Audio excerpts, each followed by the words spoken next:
Everyone, this is Bankrupt from Pakistan, and you're watching my YouTube channel Insani Ittihad, which aims to invoke a level of humanity in all of us through awareness and understanding.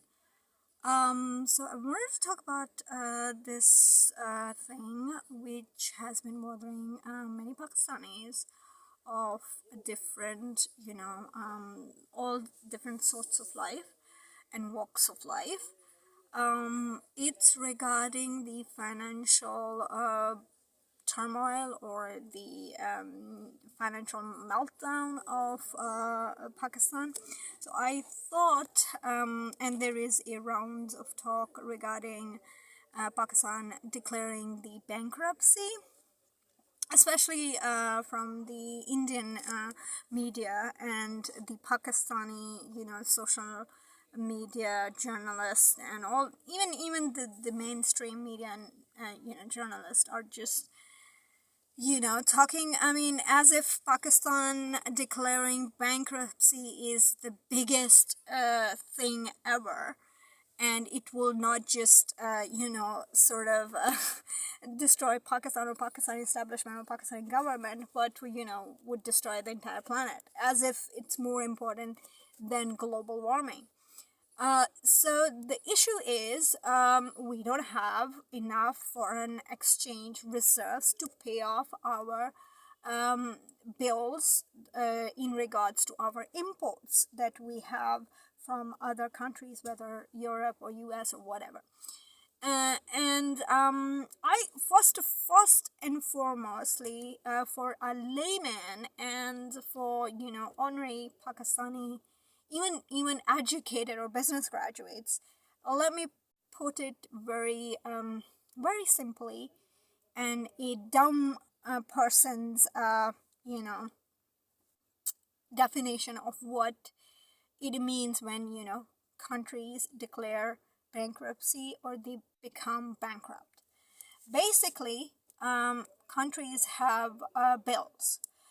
It's like the credits, the credit and debit accounts, or the sections of credits and debits. What comes into the organization, what goes out of the organization. So basically, what comes into a country and what goes out of the country has to be balanced. What does exactly that means? That means that if we produce enough goods to give it to the world, and in return of those goods we get foreign reserves, whether in form of euros or yens or pounds or dollars.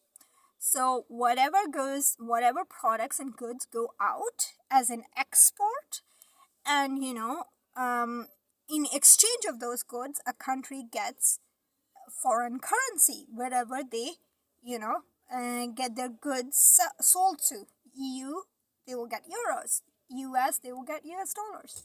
Blah blah blah. And whatever comes into the country, whatever goods, finished goods or products come into the country, the country has to pay the payment of those goods in their respective currencies. For example, if we have imports from or goods coming into the country from US, we will have to pay US in a foreign currency. Usually what it happens is that dollar is the universal currency in which all of the country, or at least majority of the countries, sell their goods. So they sell their goods and get dollars in hand. Now, what happens when a country declares bankruptcy is basically one thing, that their import bill is higher than their export bill. Basically, in other words, they are getting more things from outside the world as compared to more things they are giving to the rest of the world. And therefore, in exchange of this trade, they have less amount of dollars in hand to pay off for the bills, the things and goods they have purchased from the world. And another thing, a lot of people think that this means that the country is poor. Not necessarily. Ideally, or classically, sometimes what happens is that people, or most of the time people, is that most of the time it happens is, and especially in the case of Pakistan, we have more money in terms of PKR to offer for per dollar. For example, if there are 10 people who want to buy dollar because they want to purchase goods from the US or internationally, because dollar is the currency in which you can sell your goods off to the world, or you know the world can sell goods in exchange of the US dollar. So basically, if there are 10 people and they want dollars to purchase goods from outside, uh, these 10 people are willing to pay for that $1 any cost PKR. That means if a dollar goes up, that means more people are willing to pay at a higher rate of PKR to get that $1 because they're so desperate to get things from abroad. And therefore, the dollar, or the currency in which a country pays off for the imports or the goods from goods it brought into the country from outside the world. So the government has to pay the import bill, but when we say the government has to pay the import bill, we're basically saying the importers, or the people who have purchased those foreign goods, have to pay off this amount for in exchange of the goods that they have purchased. So financially, if we say that our import bill is higher than and then our exports, basically means that we have enough resources or so much of PKR rupees that we are willing to purchase things at a higher exchange rate cost, and our exports are low in compare to our imports. Now if we see the import and export bill, or the ledger of the country, and you can find it in the Pakistan. I will actually put the description in the description box of where you can find the import bills and what goods there are actually websites, official government websites which will tell you the export and import bills and the quantities and the items that Pakistan, or the goods which has come to Pakistan or have been exported out of Pakistan. And if you would see, majority, if not all, at least 60 to 70%, the imported items which have come into Pakistan are luxury items. Yes, there are day-to-day consumer goods, or consumable goods, like tea. We are a agricultural based economy. Pakistan is an agricultural country by and large. We do have a industrialization going on, and a big boost came in the 60s, but by and large, even our industries are actually dependent on our agriculture, whether it's a textile industry, or leather industry, or sugar industries, or whatever. They are heavily dependent on the agricultural raw material or produce that Pakistan produces. So therefore, there are very few items, agricultural items, consumable items, which are imported from outside. But there are exceptions. For example, we import a huge amount of tea because we can't grow tea here in Pakistan.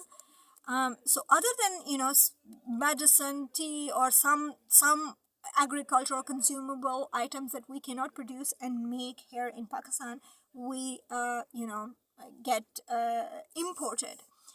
Other than that, we have luxury items like animal feed, um, fertilizers, some fertilizer. Okay, so we have like 30 to 40% fertilizers produced in our own country, but rest of it comes from outside. And that is because of the government policy, because they don't work on facilitating companies which can produce organic and other chemical fertilizers for the agriculture. But then again, the amount of agriculture that we do have, um, I think it's fair enough to say it, if the existing fertilizing companies would increase their production, we would pretty much be able to cater to the needs of the farmers in terms of fertilizers. So there are the military equipments, the machinery, but that is like not that, because the industrial revolution is on our hold. And besides, because China is our neighbor, so if we have the agreement or trade agreement to get machinery from China or finished goods from China, rather than importing it from EU and US, which stupidly we do, or maybe some of the companies just show off that we have imported this machinery, but in the end that also happens, that they import something else, but they declare in their balance sheets and in their income statements a account for export of machinery, but in reality that they export something else, like luxury cars or something. Luxury cars are a huge item in import bill of Pakistan. So basically, what I wanted to stress in this manner is that creating a chaos in regards to Pakistan is going bankrupt and this, as if the world would come to an end, is bullshit. Greece declared bankruptcy. It's still Greece. It's not emerged or merged into Cyprus, or has not become the colony of Turkey. Sri Lanka declared bankruptcy. It did not become China, or it did not become India. It's still China. But yes, it has some limitation now on its import. It owes some of the financial institutions to either World Bank or Asian Development Bank or China, because there is a heavy debt of, and when we say debt is basically this, that the amount of goods Sri Lanka bought from China, and then Sri Lanka end up not having enough yens or not having enough US dollars to pay off for those goods that it actually imported from China or elsewhere. So if Pakistan declares bankruptcy, the world would definitely not come to an end, and to the utter disappointment of our neighbors, the Indians, their 75-year-old dream would shatter, and we will not become the part of India, or by colonialized by a colony of India or part of India, or would not just hand over the Kashmir part, which is under Pakistani control, to them in exchange of if India is going to pay the dollar amount of the things that we imported from outside the world. So and besides, India is not the country of honey and milk. There are so many issues happening in India. There are so many issues happening in Africa, in China, in US, in EU.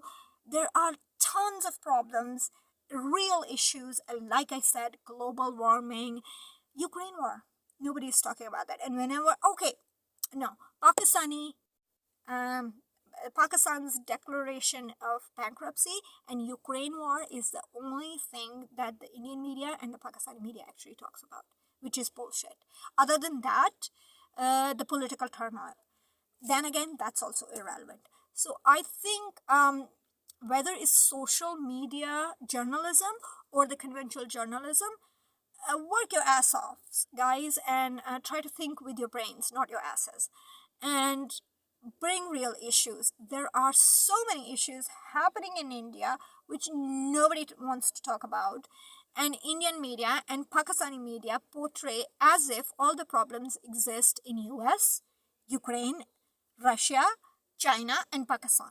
And India have milk and honey flowing from River Ganga, and everybody is a Richie, and there are no issues. Every single, you name it, Gaurav Arya to this Arya to that Arya to the Arzu Kazmi to this and that, everybody, Pakistan is going bankrupt, and we're gonna hijack Kashmir and we're gonna take all of Pakistan, as if there are issues of Punjab, there are security issues, there are economic issues that India is also facing. There is a huge corruption issue in India, whether it's Aam Aadmi Party in Delhi or elsewhere, or Punjab, or the BJP doing their Hindueta mission or whatever, or the Islamization or terrorism or whatever, or the hijab or non-hijab or this or that. So there are many issues that I think the Indian media needs to cater to or to talk about, other than Ukraine and Russia and Pakistan and China and whatever.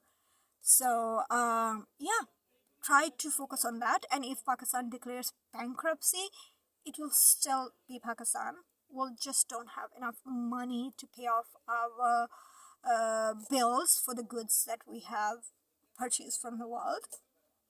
But yeah, there are things, those debts and those payments cannot be laid off, obviously shouldn't be laid off.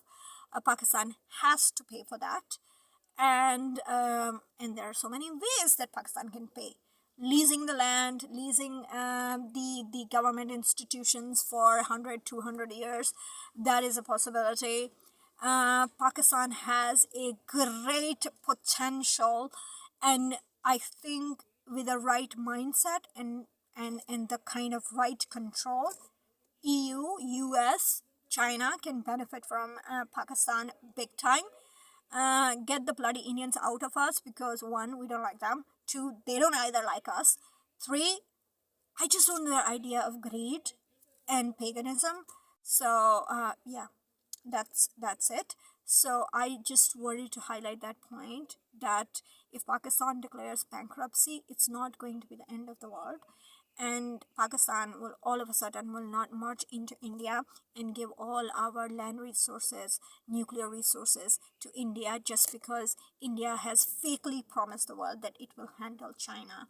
What if Pakistan's nuclears and all the resources go in the hand of this crazy Hindueta type paganistic greedy establishment of India? They join hands with the Russians and Chinese against the West and against the entire humanity of the world. Just think about it. India and the Arab countries are the most dangerous, unpredictable countries on this planet. They will bring about the destruction of the world. I think by seeing how Putin reacts and does things in Ukraine and Russian war, I think we can pretty much understand that Russia and communism and China is not actually a big threat to world peace as compared to the Indians and Arabs. Do think about it and keep a close eye on that. Thank you very much.